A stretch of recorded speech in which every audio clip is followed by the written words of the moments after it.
Hey guys, Nick here, and I wanted to make a video today about my journey, basically the whole FBA journey, where it started, how I went about it, and where I am now, and then the next kind of the rest of 2016, I guess, what will hold it for me. I am currently in a room that is not mine. It's in a fraternity. It's a little dorm room. It belongs to a friend of mine who was really nice, letting me film here.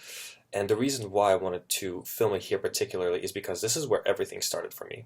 It was Christmas of 2014. I was actually subletting this room from another friend while I was living here, and Christmas 2014 is a good point to start because that was probably my lowest point, probably in my life. I was just having a bottle of wine by myself, looking at my laptop, just searching for some sort of answer. I was still in school. I had one more year of school left after this, and all my friends were gone to see families and whatnot, and I just kind of opted out to staying here because it was a journey for me to go to see my folks. So I just kind of gave them a call, and it was kind of like a low point of disparity for me. So that's where everything started. Think in terms of about $30,000 of debt for my student loans, and I refused to let my parents pay for it. So I needed a plan to fund myself. And then, not to mention that my friends were all moving, they were all moving on with their lives. They were all getting careers and jobs, and being an employee is just not something I'm really good at. I had about 12 jobs up until this point, and I just don't, I don't enjoy that very much, personally. And I wanted to do something entrepreneurial. I knew I wanted to do something online, and you know, so it all started 2014 Christmas here. About the next 2 months, I was still kind of lost, not knowing where to go, until one very fortunate dinner with a friend of mine, an old friend of mine, Ryan. We've known each other since grade seven, and we went out for sushi dinner, and we were talking in this restaurant, and he suggested an idea to me, which, as you will see, became kind of the foundation of where I am now. And we talked about starting a small home service company, primarily cleaning windows and eaves around Toronto, which is where I'm from. It didn't take a lot of upstart cost. It basically took a lot of time to begin with because how we started it was just going door to door, asking people if they needed some sort of cleaning by students or some sort of garden taking, any of that sort, right, by students. And kind of that's how it all started, just kind of pen and paper in hand, no real income to see on a horizon, but we knew that this is something that has been done before. It's not that much complex work, but it is something that we were able to do in the moment. So fast forward 2 months, this we're talking about March 2015. Me and my friend Ryan started going door to door and kind of booking tentative home cleaning appointments. We did that for March, April. April is when basically the school was out, and that's when we started doing our hiring. But we started booking in March for April, like last week of April, because that's when all the exams were done from everyone. And just to give you an idea, it was about Monday to Friday, 6 p.m. to 8 p.m., door to door, because that's when all the people got off work and it was before dinner. We don't want to bother people after dinner. And then on the weekend, around noon or 1 o'clock, we would start and we would keep going up until about 4 or 5 o'clock, just doing door to door, booking tentative appointments. And just to give you an idea, this was all starting March, went through April, and then May, and then June. And then by July, we kind of eased off because, the like window cleaning, eaves cleaning, if you know anything about the market, around June is when people kind of start saying more or less no, or they've had it done, or, anyone who wanted to get it done has already had either an appointment booked or had it done. So that's when we slowed down. We worked throughout all summer. It was because of our hard work and everything that all the time that we've put in, kind of to spare you the details, we ended up quite profitable. So at that time, it was really tough doing the door to door and like keep going. But there were two main factors that were responsible for us never stopping. Number one was we both shared a dream of doing online entrepreneurship, traveling the world, having location-independent income. And because we shared that idea together, we kind of kept each other motivated. And that was a huge factor. Honestly, if you're going to get started, find an accountability partner because that's how we got through it. And even now we talk about it. It's like, I don't think either one of us, if we did it by ourselves, it would have been 10 times harder. But because we're old friends and we have these shared values, that's what really got us through the whole thing.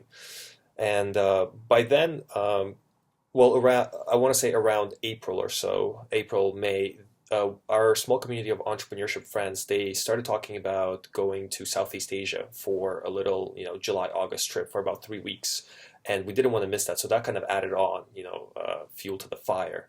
So we knew we wanted to, A, raise some money to pay off some debts and to kind of fund our next like online venture to raise some money because, it would start without money is kind of very implausible.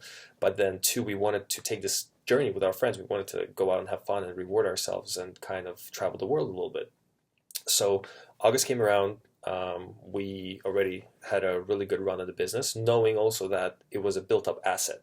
It was something that we could call customers in the fall, and then the following spring and summer. Hence, this spring, currently it's June 2016, and we took the journey. And one thing that I noticed while we were there, we went to China, we went to Cambodia, we went to Thailand, and all the kind of expats that we met along the way were doing either some sort of blogging, YouTubing platform income generation, or a lot of them were into Amazon FBA.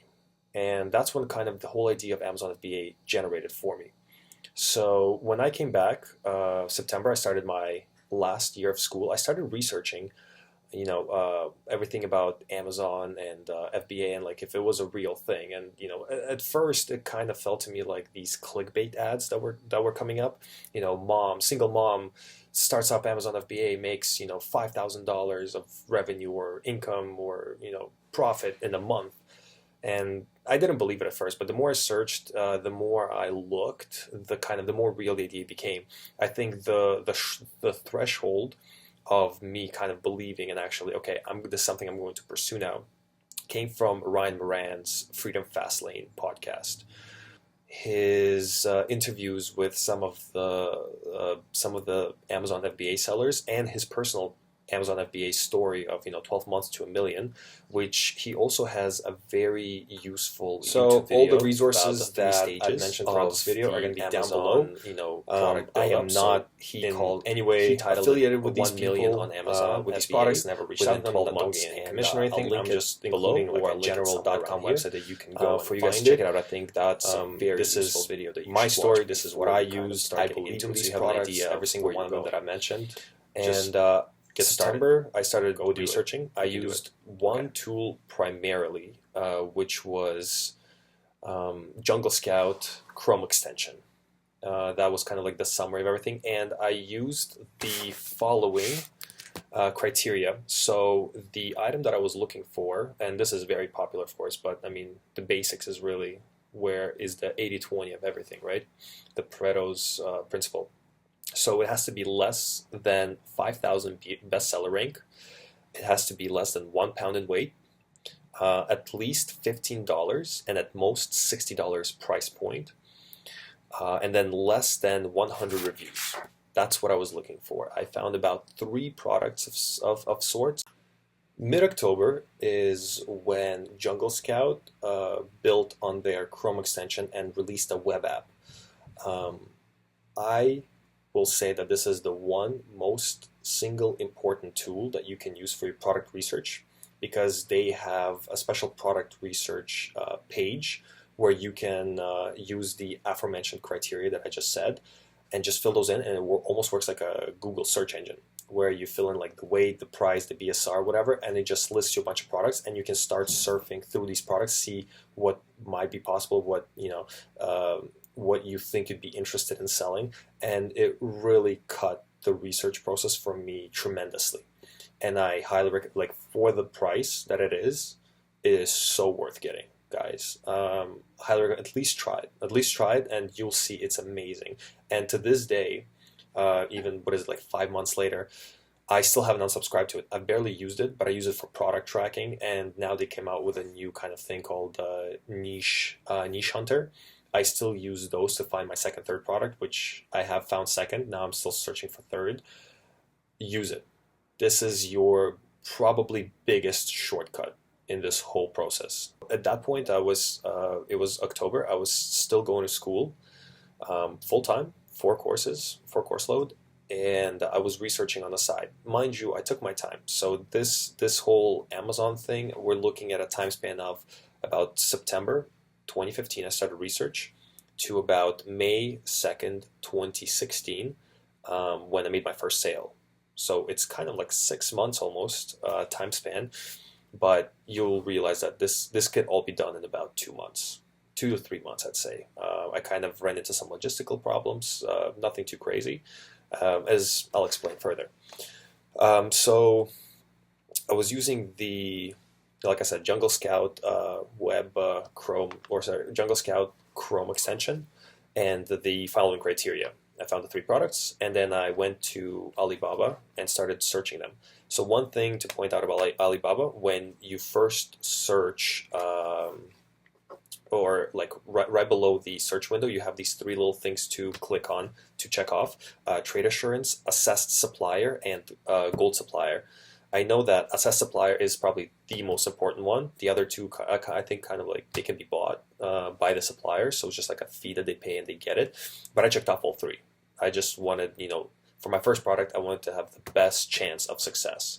So I would narrow it down as much as possible, and I highly recommend you do as well, because it's better to go through these hoops and not find a very good supplier than to find kind of a nifty supplier and then send off your money and become one of those horror story statistics where you wire transferred your money and you never seen it afterwards. You never heard from them again.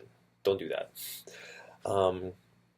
So by November-ish, so all of November was spent on speaking to suppliers. I narrowed it down on one product by this point, and I looked for, as I was talking to suppliers, I looked for four particulars in my conversation. So their English, first of all, how good is it? Second of all, the speed of reply and how good they were able to articulate themselves in the replies. Quotes and lead time for production and perhaps delivery, which delivery actually I used a freight forwarder, so I'll get into that separately. And their price points. I found four, I guess, more or less good ones that I was comfortable with, and I requested samples for them. Now, mind you, you're going to pay about 50 to 100 USD for samples, and that's to cover the shipping costs. It's completely normal, and don't get hung up on this because you're looking anywhere between $2 to, I don't know, if you're me, $8,000 USD of orders, which will pay itself back. Trust me, it will. So $100 in this kind of grand scheme, like, you want to make sure that your product is the best. You want to feel it. You want to see it. Don't just, go on the whim to save a few pennies. I ordered it in. It took about 2 weeks for all four to come in, and one stood out better than the rest. It was just exactly what I was looking for. Mind you, it was a bit more expensive, but remember, always quality. Quality is what will carry you through. You can have an okay listing, you can have okay photos, but the thing is, think long term. If you don't have a quality product but everything else is amazing, it will catch up with you. People will start reviewing your product eventually, and the truth kind of always comes out. So make sure you aim for something better, the best quality you can, really. My first order, I kind of went, for the lack of a better term, balls to the wall. I spent about $7,000 USD for my product, which was about 4.5, and then for freight forwarder, which was about 2,000, plus a bond, which is $650 that you have to kind of pay. It's a yearly bond for freight forwarding. So I know now I paid too much for freight forwarding. But at that point, to me, what mattered most is just getting it in and getting it sold, because I really believed in the product that I was selling. It was good quality. I saw the demand for it based on my research. And at this point, I remember thinking, is it all worth it? Like, is it going to work out? This is probably the most anxiety that you're going to get as first-time seller. And just pull the trigger. You have to. There's really no other way. You've committed so far. It's going to be scary. You're going to be worried. Not to mention my supplier, who, by the way, were very good terms with, my personal contact. She is we communicate via WhatsApp at this point because we kind of started getting closer. We talk a lot more now. We started getting to know each other on a personal level, which is how I prefer it. I prefer to build long-term working relationships. But back then they just asked for a 30% down payment, which was about 2,000 to 2,500 USD, which is 30% of my total cost. Or maybe it was 1,500, but either way, and they asked for a wire transfer. I tried to suggest, PayPal and whatnot, or going through Alibaba system, but for the first time they asked wire transfer. Now, of course, it's always good to try and push for, these safer methods of payment. But I trusted them. Like for me, they had a website, a very good website. I kind of verified through other sources that factory is legitimate, and I kind of took the risk. I sent them my first installment. She kept me informed throughout the whole process. It took about a month to make, which actually, this is worth mentioning. So I sent it around mid-December. That's when the first portion was sent, and I did not know, but around end of January, beginning of February, they went on this 3-week holiday. So about a week before I was assuming it was going to get done, they actually went on holiday, and then it took about until end of February for them to complete the whole order. So I kind of misjudged the timing on that. I was already in school by then, I had all these other side things going on, so this is primarily just focusing on FBA. So they finished the order. By then I started, and mind you, I was doing everything last minute. So this, if you can have foresight and you can plan it all out, I highly recommend it. But in hindsight, I was, the freight forwarder, I started looking for it about a week before the whole thing was completed. So I got a freight forwarder recommendation. The freight forwarder name is Shapiro Co., I believe, and they're the guys who charged me about 2,200 USD plus plus $650 for the bond.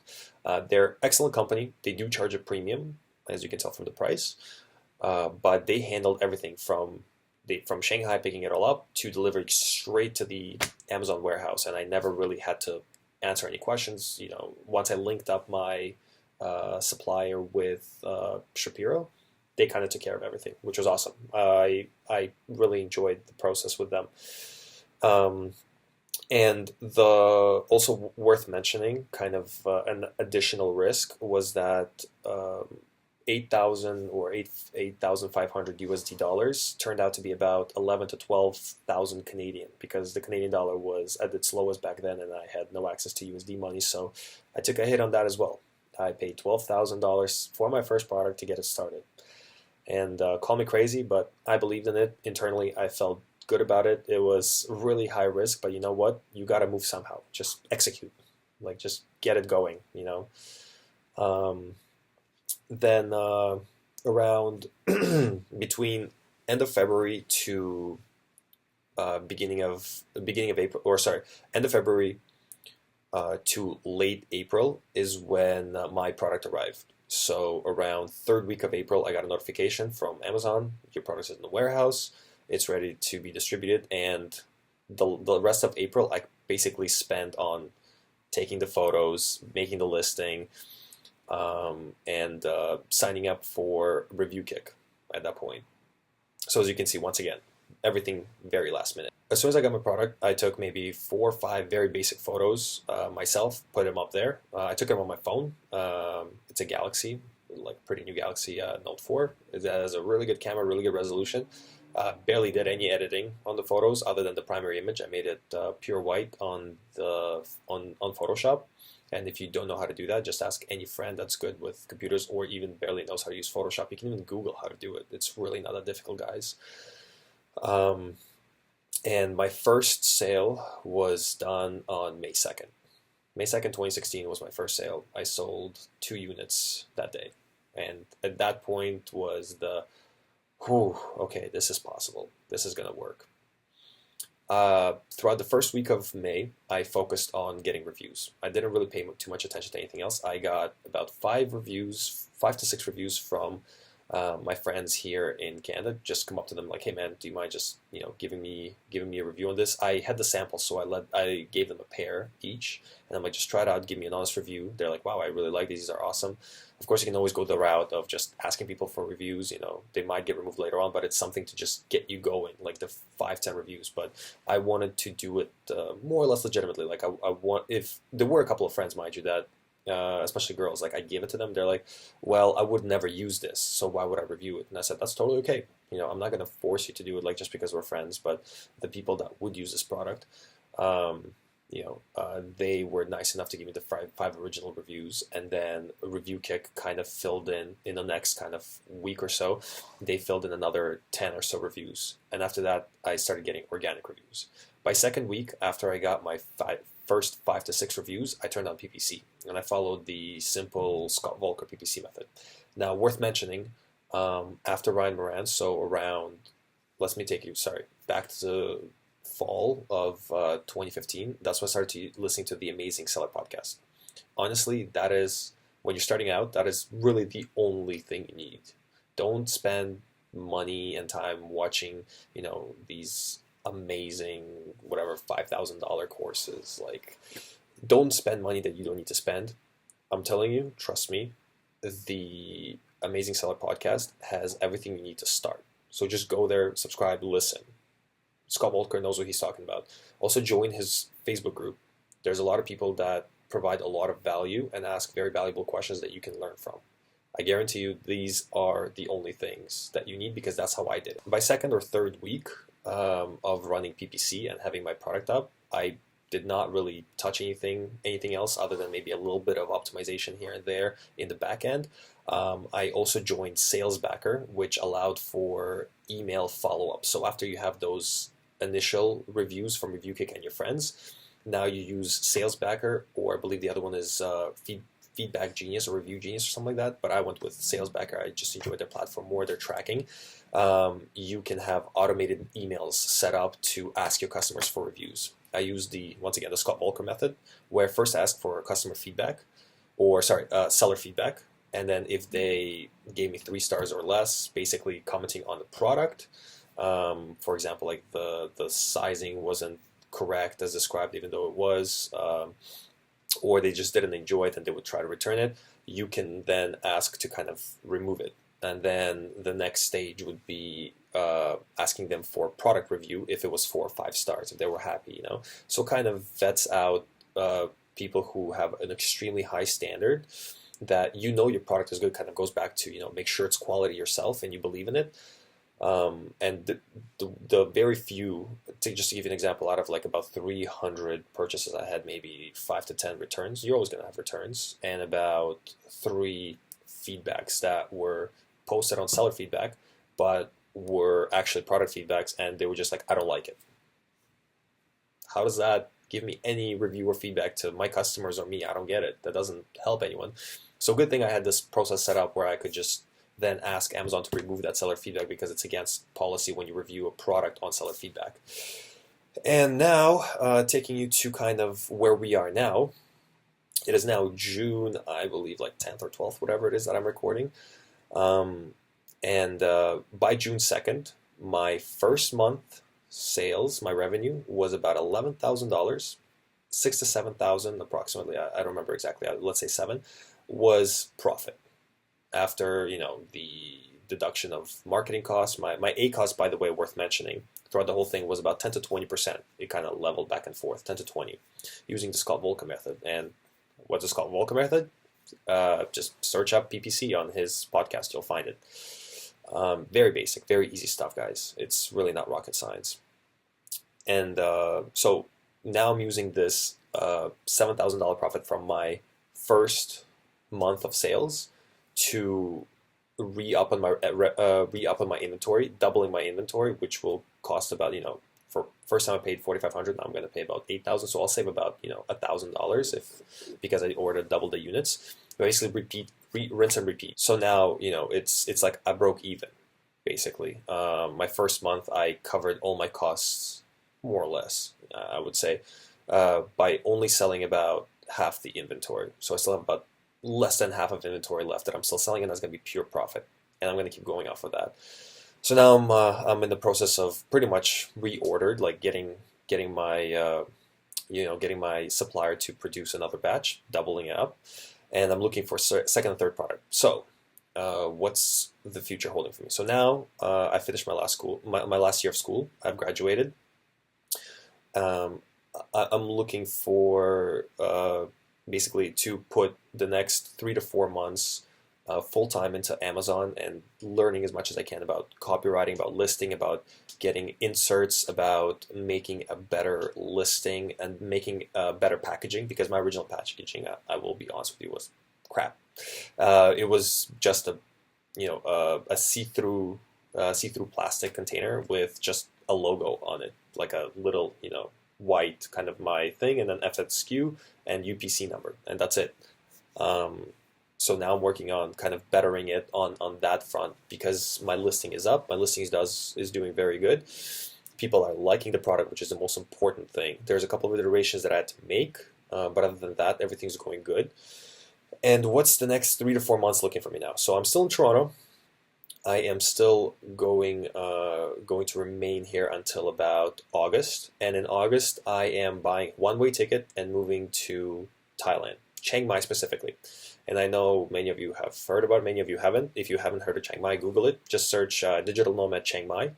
This is where a lot of kind of online entrepreneurs go, and there's an established community there already. The reason why is because it's cheap cost of living, about $800 to $1,000 a month. You cover everything from rent to food to transportation to entertainment. Cheap to live, and a huge environment of entrepreneurs. And from my friends tell me that are there already, which, by the way, when me and Ryan went on the Southeast Asia trip last year, he remained there. He stayed in Thailand, and he's still there. He tells me there's a lot of people that are doing FBA. So, you are the average of the 5 people you're going to surround yourself with. So if you're starting to see some profit, you're starting to see some income from your first or maybe second product, move to somewhere where you'll be surrounded by people that are like-minded. For me, it's Chiang Mai. That's where I'm going in September, and I'm going to stay there for at least 6 months. If you watch this video and by end of 2016 you end up in Thailand, Chiang Mai, give me a shout. I would love to meet for coffee. Coffee on me, by the way. And after that, I want to eventually expand to a line of 5 products. By the end of this year, I want to have $100,000 of revenue off of all my Amazon products by end of 2017, December 31st, 2017. I have an ambitious goal of $1 million of revenue. And eventually I want to move to China to start meeting the suppliers themselves, start building a community there or joining an existing community. And I have a friend who lives in China. He's there for going on 3rd year now. He does freight forwarding and product sourcing, which is like the guy who basically goes out and contacts factories on your behalf and looks at samples and kind of gives you like a man on the ground in China for all your sampling and product research, which I find very valuable. For second and third product, I'm using his services. He tells me that if anyone is doing FBA, they will infinitely benefit from being in China, having their feet on the ground there. And I'm going to follow his advice because this is a guy I hold in high regard and I trust him. He's an entrepreneur like ourselves. But this is pretty much it. This is my journey. Now, I kind of try to cover like the broad spectrum of things. If you found something that I talked about interesting and you want to hear more details about it, just shoot me a comment down in the videos. I will make another video explaining everything in detail. Try to get some charts and some flow for it. This is as you can tell, I don't make a lot of videos, but I'm completely transparent. Like, I will try to do my best to describe from my perspective, from my experience, what I've went through and kind of resources or anything like that. But if you follow these steps, so watch the video of Ryan Moran that I'll post below on 12 months to $1 million in Amazon FBA. Subscribe to Scott Volker podcast, listen to the first 5 to 10, and then after you can start jumping around. And then use the resources that are recommended. So use the Jungle Scout now. They have a web app, and they have a Chrome extension. So use that for your product research. Those are really the 2 biggest tools that you need to get started, and they don't really charge that much money. You will benefit from it infinitely. So highly recommend that. And yeah, just post any questions about anything that I've said, and I will be more than happy to reply, make follow-up videos, talk about my the home services windows and eaves cleaning company, how that got started. If you're in the position and you think that's something that could kind of give you like a boost of entrepreneurship, kind of introduce you to entrepreneurship in a very easy way. I think it's or let me rephrase that, simple but hard, more or less. Like it's not easy. It takes a lot of personal commitment to go door to door, to hire people, buy equipment, set up systems. But because I've already gone through it, I can tell you kind of the 80-20, once again, the Pareto's rule, how to execute that to, in one summer make, ten to $20,000 profit. Just to kind of get you on your feet, which you can then reinvest in Amazon. Like, feel free to follow my footsteps. For me, that was the best way, and if I was to do it again, that's exactly how I would do it. Some people do drop shipping. I have no real experience with that, so I'm sorry, I can't help you with that. But yeah, FBA, I'm telling you, it's not a pipe dream. If you have anywhere between even like I would start with like $3,000 to $7,000 US to invest into FBA. All it takes is just proper research, looking into, doing your due diligence on the product, and patience. Patience is a huge one in this market, in this business, I guess. You can do it. You can do it within 2 to 3 months, and you can have the same kind of result. Once again, I'm telling you, I'm nothing special. I really took my time with a lot of things. I almost want to say I did the bare minimum, like kind of as the fires came up, I put them out. Not a lot of foresight. It's just the kind of person I am. I don't really plan ahead. I like to be quick on my feet and just solve things as I go. But if you're looking for a more detailed outline of exactly what goes into it, there is other resources that I can recommend, like Scott Volker's book that he wrote. Once again, his podcast, or I could just personally make another video and tell you exactly how I did it. So feel free to comment. I hope you really got some benefit out of this. I tried my best. All the resources that I've mentioned throughout this video are going to be down below. I am not in any way affiliated with these people, with these products. Never reached out to them. Don't get any commission or anything. I'm just including like a general.com website that you can go and find it. This is my story. This is what I used. I believe in these products, every single one of them that I mentioned. Just get started. Go do it. You can do it. Okay.